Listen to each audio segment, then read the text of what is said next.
আসসালামু আলাইকুম সবাইকে নওগাঁর ভাবি ইউটিউব চ্যানেলে সবাইকে স্বাগতম। অনেকদিন পর চলে আনু নতুন একটা ভিডিও নিয়ে। শরীরটা ভালো লয়, এই জন্য ভাবনু যে একটা ভিডিও শেয়ার করি, যদি ভালো লাগে। আমার কথা শুনেই তোমরা সবাই বুঝা পারছেন আমার গলার অবস্থা খুবই খারাপ। তো আমার কথার মধ্যে যদি কোনো ভুল ত্রুটি হয়ে থাকে তাহলে আমাকে সবাই মাফ করে দিও। আর এখন থেকে আমি প্রতিদিন আর একটা ভিডিও দেওয়ার চেষ্টা করবো।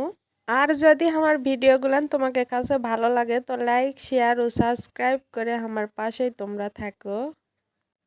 আজকে হাঁকে বাইর তরকারি হবে শীতের সবজি দিয়ে কই মাছ, এই জন্য তরকারিগুলা কাটে লিয়া হয়েছে, সাথে মাছও।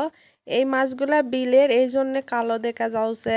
কেউ যেন মনে করো না আবার যে মাছগুলা ধোয়া হয়নি ভালো করে। বিলের দেশি কই মাছ কচরিপানার ভিতর থাকে দেখে ধোয়ার পরেও ইনকারা কালোই দেখা যায়। এই কই মাছের তরকারির সাথে আরো একটা তরকারি হবে, তোমরা ভিডিওটা না টানে গোটা ভিডিওটা দেখো।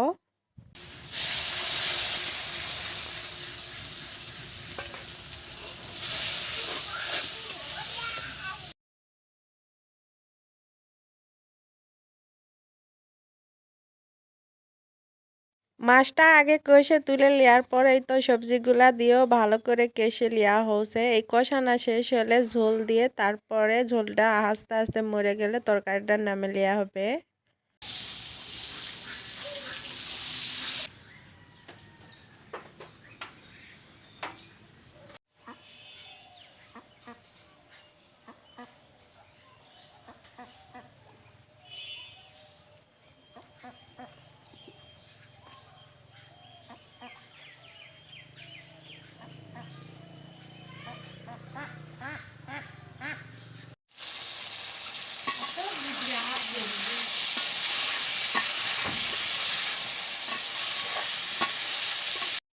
কয়ের মাছের তরকারি আন্দা শেষ করে এখন মুরগির গোস্ত আন্দা হয়েছে।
গোস্তর তরকারি দেওয়ার জন্য এই ভাজা মশলাগুলা পাটাত পিষে লিয়া হচ্ছে সুন্দর করে।